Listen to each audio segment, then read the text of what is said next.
Hello, नमस्ते, आदाब, सत श्री अकाल, केम छो इंडिया। स्वागत है आप सभी का मेरे यूट्यूब चैनल कॉमर्स की शिक्षा पर।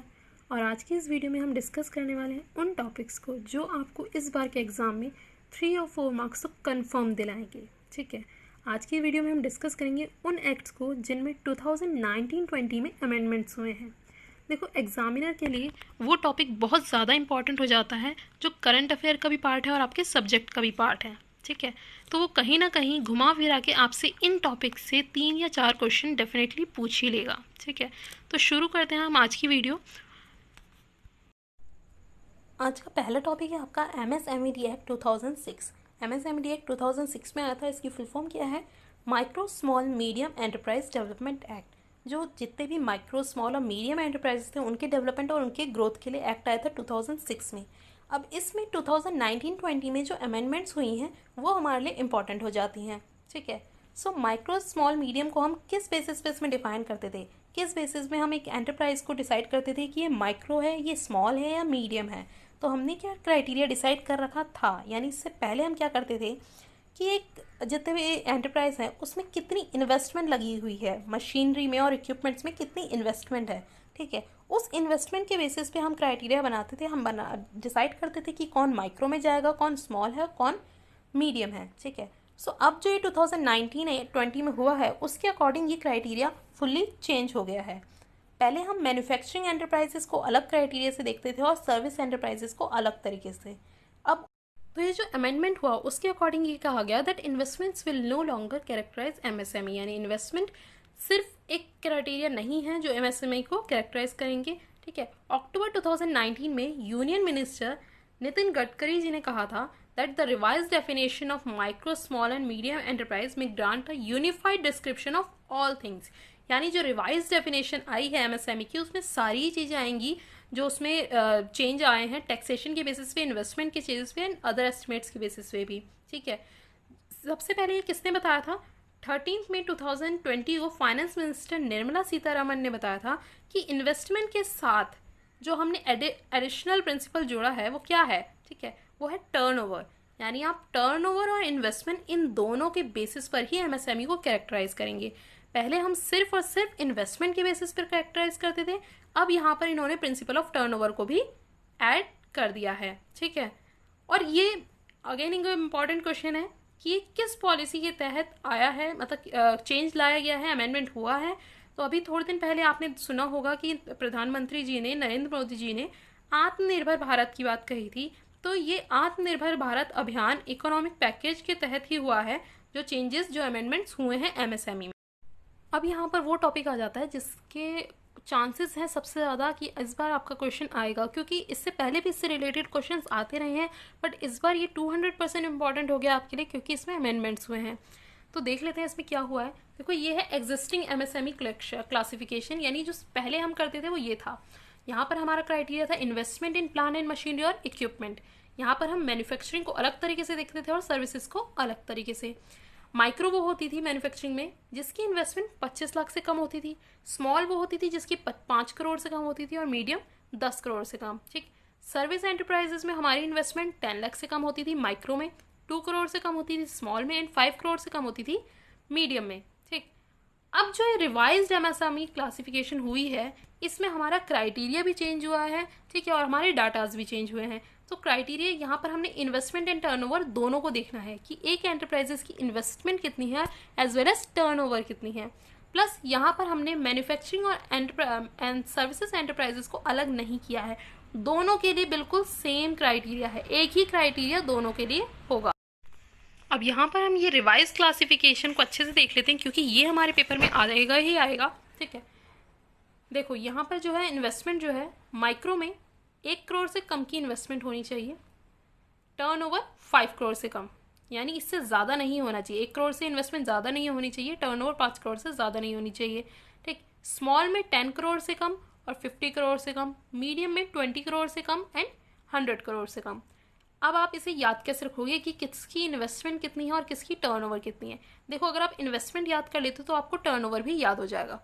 देखो, ऐसे याद रखो कि इन्वेस्टमेंट 1 करोड़ है, स्मॉल में 10 करोड़ से बिलो एंड मीडियम में 20 करोड़ बिलो। ठीक है, अब इन सबको फर्स्ट 5 से मल्टीप्लाई करना है आपको, नीचे टर्नओवर का आपको पता लग जाएगा। देखो इन्वेस्टमेंट माइक्रो में 1 करोड़ है, टर्नओवर में 1 इंटू 5 करोड़, स्मॉल में 10 करोड़ है तो 10 इंटू 50 करोड़ उसकी टर्नओवर आ गई। मीडियम में इन्वेस्टमेंट 20 करोड़ है, 20 करोड़ इंटू 5 टर्नओवर आपकी 100 करोड़ आ गई। ठीक है, यही है जो रिवाइज हुआ है और जो बहुत इंपॉर्टेंट है आपके एग्जाम पॉइंट ऑफ व्यू से।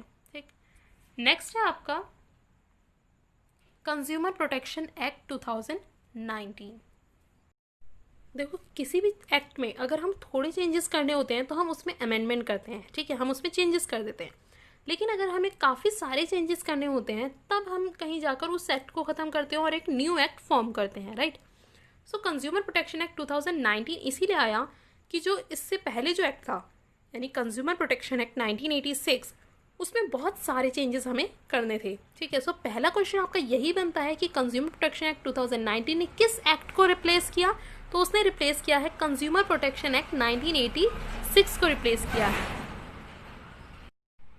सबसे पहले देखो किसी भी एक्ट को बनने के लिए वो डायरेक्ट एक एक्ट नहीं आ जाता, वो एक बिल की फॉर्म में आता है। सबसे पहले वो बिल पास किया जाता है लोकसभा में, जब लोकसभा के मेंबर्स उसे पास कर देते हैं फिर वो राज्यसभा में आता है, राज्यसभा के मेंबर्स उसे पास कर देते हैं, फिर उसे प्रेसिडेंट की असेंटमेंट चाहिए होती है, फिर जब प्रेसिडेंट उसे अलाउ कर देते हैं तब वो बिल एक एक्ट बन जाता है, राइट।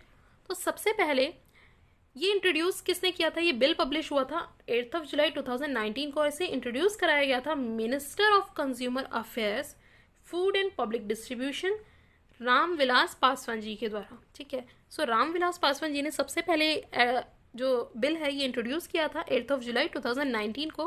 ठीक, लोकसभा से इसे परमिशन ली थी, पास हुआ था ये 30 जुलाई 2019 को, राज्यसभा से 6 अगस्त 2019 को, और इसे असेंटमेंट मिली थी प्रेसिडेंट की 9 अगस्त 2019 को।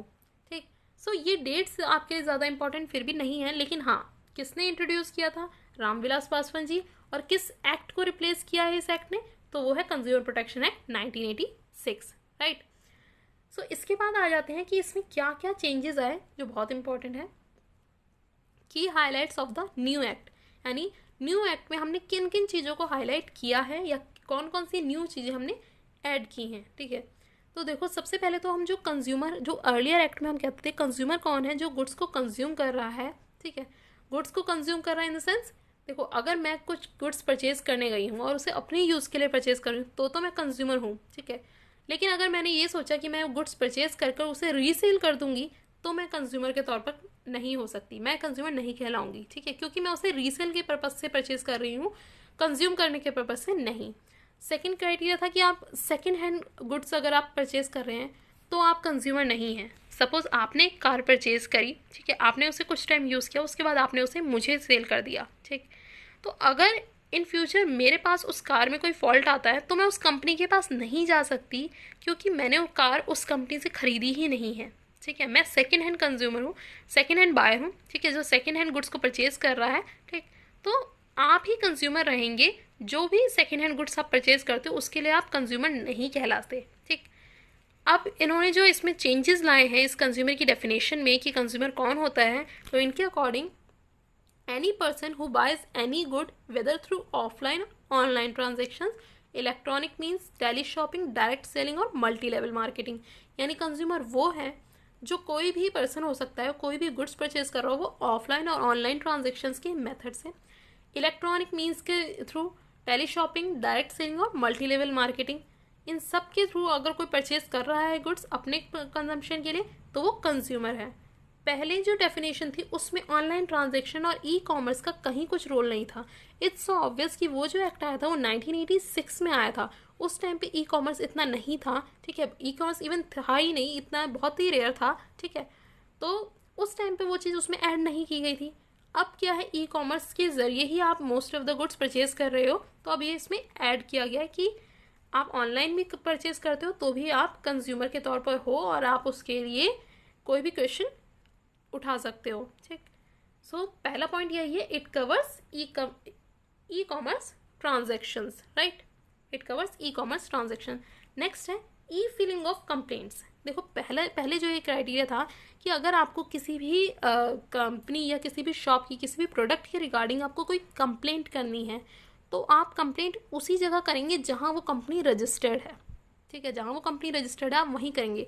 सपोज आप दिल्ली के रहने वाले हैं और आप चेन्नई गए हैं घूमने, ठीक है, आपने कोई प्रोडक्ट चेन्नई में परचेज़ किया, ठीक है, फिर आप घूमकर वापस आ गए, आपको कुछ टाइम बाद पता चला कि इसमें तो इतनी ज़्यादा प्रॉब्लम्स हैं और हमसे जो कहा गया था वो चीज़ फुलफिल नहीं हुई, ठीक है। तो आपको अगर कंप्लेंट करनी है तो आपको क्या करना पड़ेगा, आपको चेन्नई जाना पड़ेगा और चेन्नई में जहाँ वो कंपनी रजिस्टर्ड है उस एरिया के कंज्यूमर कोर्ट में आपको अपनी कंप्लेंट फाइल करनी होगी, राइट। अब ये क्राइटेरिया फुल्ली चेंज है। अब आप कहीं से भी इस कंट्री में कहीं से भी बैठकर आप ना ई फिलिंग कर सकते हो, कंप्लेंट ऑनलाइन आप कंप्लेंट फाइल कर सकते हो। इवन जो उसके सेशन होंगे वो भी आपके वीडियो कॉन्फ्रेंसिंग के थ्रू हो सकते हैं, ठीक है। सो ये तो बहुत ही बड़ा अमेंडमेंट है कि आप कहीं से भी कंप्लेंट कर सकते हो। नेक्स्ट है आपका establishment of central consumer protection authority. Central consumer protection authority, ये इसकी मतलब बहुत इंपॉर्टेंट है, इसकी फुल फॉर्म भी आपसे पूछ ली जा सकती है। CCPA की फुल फॉर्म क्या है? So that is central consumer protection authority. यानी इस एक्ट में, इस न्यू एक्ट में ये एक अथॉरिटी CCPA बनाया गया है जो क्या है, एक इन्वेस्टमेंट विंग है। इन्वेस्टमेंट विंग यानी जो भी केसेस आएंगे वो इस अथॉरिटी यानी इस इन्वेस्टमेंट विंग में इन्वेस्टिगेट किए जाएंगे। इसका एक हेड होगा, जो पोस्ट है वो है डायरेक्टर जनरल होंगे, जो इंक्वायरी करेंगे, इन्वेस्टिगेट करेंगे कि कहाँ पर लॉ वायलेट्स हुए हैं और उसके बेसिस पे वो डिसीजन लेंगे, ठीक है। सो CCPA बहुत इंपॉर्टेंट है, जो एक इन्वेस्टमेंट विंग है, सेंट्रल कंज्यूमर प्रोटेक्शन अथॉरिटी, ये स्टेब्लिश किया गया है। नेक्स्ट पर आ जाते हैं आपका, जो अगेन एक इम्पॉर्टेंट है, product liability and penal consequences. Basically product liability यानी आपको यहाँ पर जो भी आपने गुड्स परचेज किए हैं उसमें कुछ प्रॉब्लम आ जाती है तो आपको उसके पैसे रिटर्न कर दिए जाएंगे, ठीक है। लेकिन ये सारी जो चीज़ें हैं ना, ये पहले भी थी।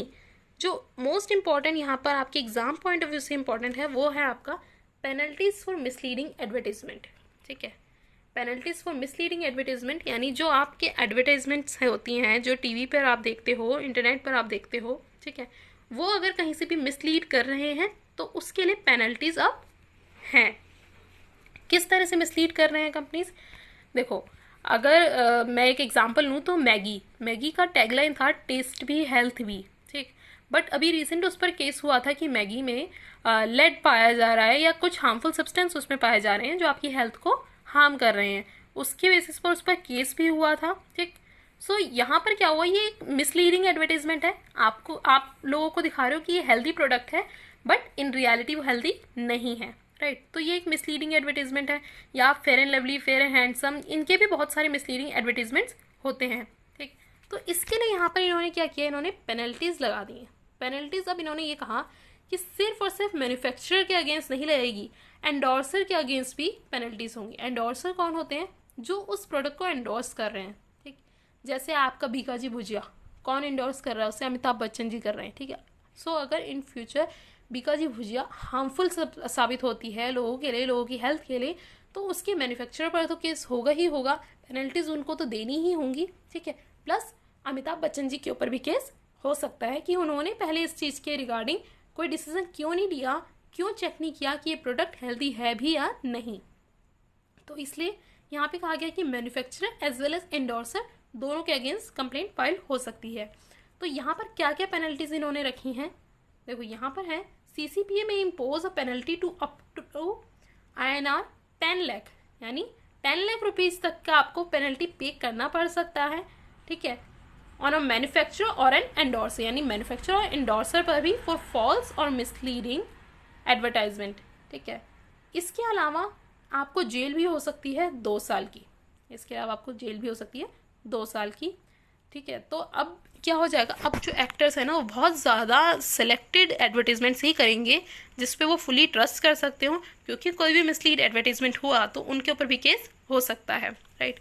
नेक्स्ट है आपका in case of subsequent offence. Subsequent offence यानी आप एक गलती के लिए पेनल्टी पे कर चुके हो, पेनल्टी झेल चुके हो, ठीक है। अगर आपने अगेन वही ऑफेंस किया, अगेन आपने वही मिस्टेक रिपीट की, तो वहीं पर ये जो फाइन है ये एक्सटेंड हो जाएगा और ये हो जाएगा आपका 50 लाख, ठीक है। और यहाँ पर आपको जेल होगी 5 साल की, ठीक है। सब्सिक्वेंट ऑफेंस यानी आप रिपीट कर रहे हो अपनी ही मिस्टेक्स को, तो 50 लाख और 5 ईयर्स की जेल। नेक्स्ट आ जाता है यहाँ पर अब देखो, जैसे कि मैंने कहा कि इसमें जो न्यू आया है वो है इंडोर्समेंट वाला ऑप्शन, कि एक इंडोर्सी को भी पे करनी पड़ेगी पेनल्टी। तो यहाँ पर यह है कि अगर कोई पर्सन ऐसा है जिसने मिसलीड किया है एडवर्टाइजमेंट के थ्रू पब्लिक को, देखो पब्लिक जो है वो मैन्युफैक्चरर के कहने पर प्रोडक्ट नहीं परचेज करती है, वो एक इंडोर्सर के कहने पर परचेज करती है। आप शाहरुख खान, सलमान खान, अमिताभ बच्चन के कहने पर प्रोडक्ट परचेज कर रहे हैं, ठीक है, ठंडा ठंडा कूल कूल या ये बिकाजी भुजिया खाएं, ठीक है, तो आप उनसे इन्फ्लुएंस हो रहे हो, तो कहीं ना कहीं उनकी रिस्पॉन्सिबिलिटी बन जाती है कि वो एक फेयर प्रोडक्ट को एंडोर्स करें, राइट। तो इसके लिए यह कहा गया है कि अगर किसी प्रोडक्ट पर ऐसा केस होता है मिसलीडिंग एडवर्टीजमेंट का, तो जो एंडोर्सर है उसे प्रोहिबिट किया जाएगा, यानी वो अप टू 1 ईयर किसी भी तरह का कोई भी प्रोडक्ट एंडोर्स नहीं कर सकता, ठीक है, 1 ईयर तक वो किसी भी तरह का प्रोडक्ट नहीं एंडोर्स कर सकता। प्लस अगर दोबारा वो इसी तरह की मिस्टेक्स में आते हैं फॉर एवरी सब्सिक्वेंट ऑफेंस, ठीक है, तो 3 साल के लिए वो प्रोविजन एक्सटेंड हो जाएगा। यानी अगर एक बार किसी एंडोर्सी पर आपने केस करा और उनको 1 ईयर के लिए प्रोहिबिट कर दिया गया कि वो 1 ईयर तक कुछ किसी प्रोडक्ट को एंडोर्स नहीं कर सकते, और अगेन उन्होंने 1 ईयर बाद दूसरा कुछ ऐसा ही मिसलीड एडवर्टीजमेंट किया, तो वो 3 साल के लिए प्रोविजन एक्सटेंड हो जाएगा। प्लस इस एक्ट में क्या किया गया कि आपके जो डिसीजन हैं, जो आपके केसेस हैं, वो ज़्यादा दिन तक पेंडिंग ना रहें, उसके लिए ऑल्टरनेट डिस्प्यूट रिजोल्यूशन लेकर आए हैं कि जल्दी से जल्दी केसेस को मतलब फ्री किया जाए, उन्हें जल्दी से जल्दी डिसीजन दिया जाए, ठीक है। सो ये था कंज्यूमर प्रोटेक्शन एक्ट में जो बहुत इंपॉर्टेंट था, मैंने वही डिस्कस किया है यहाँ पर, जो न्यू आपको दिखेंगे जो आपके प्रीवियस एक्ट में नहीं थे, राइट। देखो नेक्स्ट है आपका यहाँ पर करंट स्टेटस मैंने डिस्कस किया, यानी डिफरेंट ऑर्गेनाइजेशन के जो हेड हैं इनके नाम कई बार आपसे पूछ लिए जाते हैं एग्जाम्स में, ठीक है। प्लस जो करंट रेशियो चल रही है उसके बारे में भी मैंने यहाँ डिस्कस किया है। सबसे पहले डिस्कस करते हैं वर्ल्ड हेल्थ ऑर्गेनाइजेशन। देखो ये तो रिसेंट न्यूज़ है कि उनके एग्जीक्यूटिव बोर्ड के चेयरमैन कौन बने हैं, तो इंडियन है वो डॉक्टर हर्षवर्धन, ठीक। सो ये नाम तो ऑब्वियस है आपको याद रहेगा ही रहेगा। प्लस लेकिन जो यहाँ पर अदर नेम है ना अदर ऑर्गेनाइजेशंस की, ये याद नहीं रहते, तो इसके लिए मैंने यहाँ एक ट्रिक दी है आपको। देखो IMF क्या होता है, इंटरनेशनल मॉनिटरी फंड, ठीक है, इसके प्रेजेंट मैनेजिंग डायरेक्टर कौन है, क्रिस्टलिना जॉर्जिवा, ठीक है। सो इंटरनेशनल मॉनिटरी फंड, ठीक है, मॉनिटरी आप ऐड करो मनी से, मॉनिटरी यानी मनी टर्म्स, ठीक है। मनी कैसी होनी चाहिए आपकी, क्रिस्टल क्लियर होनी चाहिए, ब्लैक मनी नहीं होनी चाहिए, आपकी मनी होनी चाहिए क्रिस्टल क्लियर, ठीक है। सो इसलिए क्रिस्टलिना जॉर्जिवा, ठीक। नेक्स्ट है आपके WTO के डायरेक्टर जनरल कौन है, WTO क्या है आपका, वर्ल्ड ट्रेड ऑर्गेनाइजेशन, और इसके डायरेक्टर जनरल हैं रॉबर्टो एजिवेडो, ठीक है, रॉबर्टो एजिवेडो। तो आप कैसे याद करोगे, देखो आजकल आप किस चीज़ में सबसे ज़्यादा ट्रेड कर रहे हो, आप रोबोटिक्स में, आप टेक्नोलॉजी और रोबोटिक्स में सबसे ज़्यादा डील कर रहे हो, राइट। तो इतना ज़्यादा आप टेक्नोलॉजी की तरफ जा रहे हो, इतना ज़्यादा आप रोबोटिक्स सिखा रहे हो और उससे वर्क ले रहे हो, तो आपको याद रखना है वर्ल्ड ट्रेड ऑर्गेनाइजेशन, और सबसे ज़्यादा ट्रेड हम किसका कर रहे हैं, रोबोटिक्स का, यानी रोबर्टो एजिवेडो, ठीक। नेक्स्ट है आपका world bank president. World bank के प्रेसिडेंट कौन है, डेविड मालपास, डेविड मालपास। अब देखो वर्ल्ड बैंक क्या है, के पास सबसे ज़्यादा पैसा है, सबसे ज़्यादा पैसा जिसके पास होता है उसका क्या कहेंगे, जिसके पास माल है, जिसके पास माल है। तो वर्ल्ड बैंक के प्रेसिडेंट कौन है, डेविड मालपास, यानी डेविड के पास माल है इसलिए वो वर्ल्ड बैंक का प्रेसिडेंट है। नेक्स्ट है आपका ADB के प्रेसिडेंट, यानी एशियन डेवलपमेंट बैंक के प्रेसिडेंट कौन है, एशियन डेवलपमेंट बैंक के प्रेसिडेंट है मासात्सुगु असागावा, मासात्सुगु असागावा। देखो ऐसे याद करो, एशियन डेवलपमेंट बैंक, एशिया में सबसे ज़्यादा लोग कौन सा टूथपेस्ट करते हैं, मिसवाक, एशिया में सबसे ज़्यादा लोग कौन सा टूथपेस्ट करते हैं, मिसवाक। तो मासात्सुगु का आप मिस याद रख लीजिए और असाकावा का वाक, ठीक है। तो यहाँ हो गया मिसवाक, एशिया में लोग सबसे ज़्यादा कौन सा टूथपेस्ट यूज़ करते हैं, मिसवाक, और मासात्सुगु का मिस और असाकावा का वाक, मिसवाक, ठीक है। नेक्स्ट आपका UN के सेक्रेटरी जनरल कौन है, यानी यूनाइटेड नेशन के सेक्रेटरी जनरल कौन है इस टाइम पर, वो है Antonio Guterres, Antonio Guterres UN के सेक्रेटरी जनरल हैं। यूनाइटेड नेशन यानी बहुत सारे नेशन, ऐसे याद रखो कि बहुत सारे नेशन आपस में मिलकर क्या करते हैं, गुटरगू करते हैं। तो एंटोनियो गुटेरस, ठीक है, UN के सेक्रेटरी जनरल है एंटोनियो गुटेरस। देखो अगर ये ट्रिक थोड़ी फनी है बट डेफिनेटली आपको एग्जाम में हेल्प करेंगी, ठीक है। सो माइंड मत करना, हाँ ये ट्रिक्स सिर्फ फ़नी है, सिर्फ याद करने के लिए बनाई गई हैं। सो आई होप ये आपको समझ आ गया। नेक्स्ट है आपका यहाँ पर करंट रेशो। देखो ये बिल्कुल अभी का डाटा है जो मैंने आरबीआई की ही साइट से लिया है, ठीक।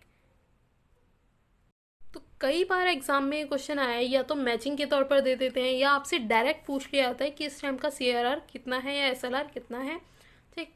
सो यहाँ पर सबसे इम्पॉर्टेंट ही मैंने यहाँ पर शेयर किए हैं। देखो इस टाइम पर सीआरआर कितना है आपका, 3% है। सीआरआर क्या फुल फॉर्म क्या होती है, cash reserve ratio. Cash reserve ratio क्या होते हैं, देखो जो बैंक्स होते हैं, जितने भी कमर्शियल बैंक्स हैं, वो क्या करते हैं, अपने जितने भी उनकी पूरे दिन में जितनी भी सेविंग्स हुई हैं, ठीक है, उसका वो क्या करते हैं, उसका 3%, जैसे यहाँ पर 3% आपको दे रखा है, तो उसका 3% वो रिजर्व बैंक के पास एज ए रिजर्व रख देते हैं, ठीक है।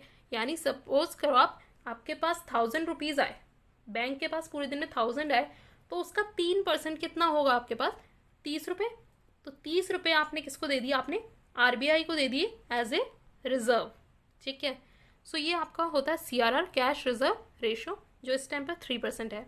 नेक्स्ट है आपके पास एसएलआर। एसएलआर क्या होता है, स्टैट्यूटरी लिक्विडिटी रेशो, ठीक है। स्टैट्यूटरी लिक्विडिटी रेशो जो इस टाइम पर 18% है, ठीक है।